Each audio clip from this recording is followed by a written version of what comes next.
Hey everybody, it's Jason Blaha here, and once again it is time for my client Lewis's vlog. And of course, this is going a lot better now that he has a rack, although he needs to get those safety arms a little higher on that incline. But we started the week off with a max effort incline. And so what I'm doing for his cut, keeping it very, very simple. I'm continuing to run him on conjugate. We have 4 max effort upper lifts, 4 max effort lower lifts. We run them in a 4-week rotation.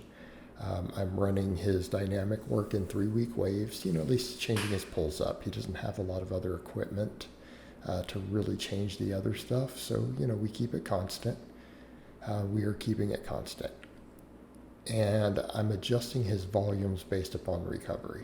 And like I said, he's a hard gainer. We bulked for quite a while. He gained a lot of body weight. He started getting a little uncomfortable with the amount of body fat he was gaining. So we are cutting. He's going to trim down to where he's at a healthy body fat again, healthy athletic body fat, and then we're going to slow bulk up again. We're going to repeat this process. So what we're doing for basic lifts right now for the upper body, it's very, very simple. I'm having him do pause benching, bench press. We do a barbell row. We do JM presses, right, for triceps. We do some band press downs, and we do barbell curls. Now I'm giving him a lot of arm work because like me, he's not genetically blessed in the arms. And of course, he feels like he needs a lot of arm. And I always remind him, I'm like, your arms are not disproportionate so much as you think they are. You're just not big yet. It takes time to build muscle. Okay. And that's something that's difficult for a lot of people to accept. They'll do a lot of bulks and things, and they're like, oh man, I didn't gain as much. I gained more fat than I thought I did. And it's like, well, that happens. And it's part of the process. But gaining muscle is a very, very slow process. It is a very slow process. It takes time. Okay. Now, that doesn't mean we shouldn't gain any body fat for a lot of people when bulking. I would make the case for there are ways to do lean gains, but most people are not going to follow those approaches. Stuff to where you eat almost no fat and just keep raising TDE and up in carbs. Yeah, that can definitely work. It's what I do right now. But a lot of people are going to really struggle with that approach. They can't handle eating a lot of calories with almost no fat in it. They really can't, just psychologically. Stomach space, everything else. Certainly not for everyone, even though I would argue it's probably optimal. So for most people, normal bulks and cuts are going to be there. In his case, though, we really had to do a serious bulk. He got sickly, he got weak. He had surgery and had a separate health issues that made him really sick. Completely separate. All stacked in at once. So he lost the bit of noob gains that he made, and had to restart over. So we really needed a solid bulk for him. He needed that. Okay. Now we could have done it a hair slower, a hair cleaner, and held off the cut a little longer. But with bulks and cuts, I'm fine with people bulking somewhat hard, especially when they're more novice-y. Then we can always do a cut and then repeat the process. And that's exactly what we did for him. That's exactly what we did for him. For his max effort lower this week, though, you guys saw that we did a box squat. And he has noticed, he's like, yeah, my strength is going down a little bit, but he's also lost a significant amount of weight relatively quickly. Okay, and that's normal. The beauty of that is we regain it on the next bulk. All right, the muscle memory kicks back in. We get all those leverages back, the extra food. It's all doable. That's how it works. Bulk cut, back and forth. And keeping in mind, he didn't, gain huge amounts of body fat here, right?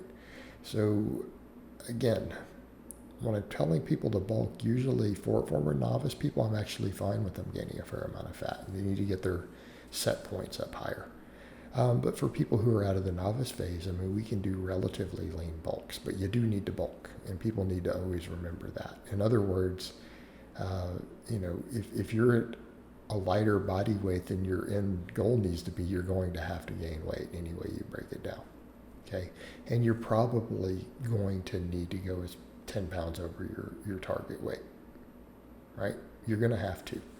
And that's usually what I have a lot of my lifters, more advanced lifters, do. Like, let's say their goal is to be 180. Well, we're going to bulk to 190, then cut back down. And we'll repeat that process multiple times over the years. Even if their height and weight, they've determined their optimal weight class is, be 180 pounds. I'm going to have them bulk to 190 4 or 5 different times over the years. Okay? Context. Each time they bulk and cut, they end up being, leaner and more solid at 180. That's for your advanced lifters, though. Right? It's for your advanced lifters. Perfect example, I got guys like Justin, who's a lean 180 now. He's got 15 years invested. 15 years invested into that. Also comes back to that point of understanding that it's all the long game. It's all the long game. So here we had his dynamic effort upper day. We do speed bench, right? We do rows, jam presses. We do all his arm stuff. Letting him do all the arms because he cares about it the most. Right? What's going to end up happening is that I'm going to get him to a point where he's then disproportionate and he's going to go, oh man, I really do need to push the other muscles up. Right?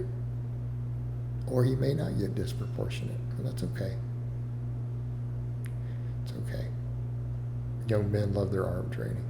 Now, I am on the other extreme, of course. I actually have to do all this arm work because my chest and back and stuff do grow really, really easy in comparison. But you guys see in the things. Like my shoulders are big and wide at this point. I don't do any shoulder work. Unless we count bench press and rows, right? Again, every lifter's structure is a bit different.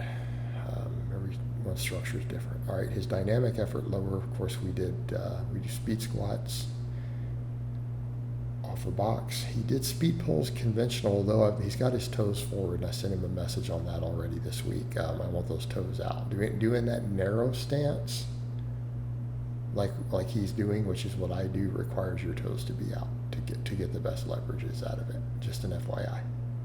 That's why it looks a little awkward when he's pulling. Right? He's having to pull the bar around his knees. That narrow stance lets the knees slide forward.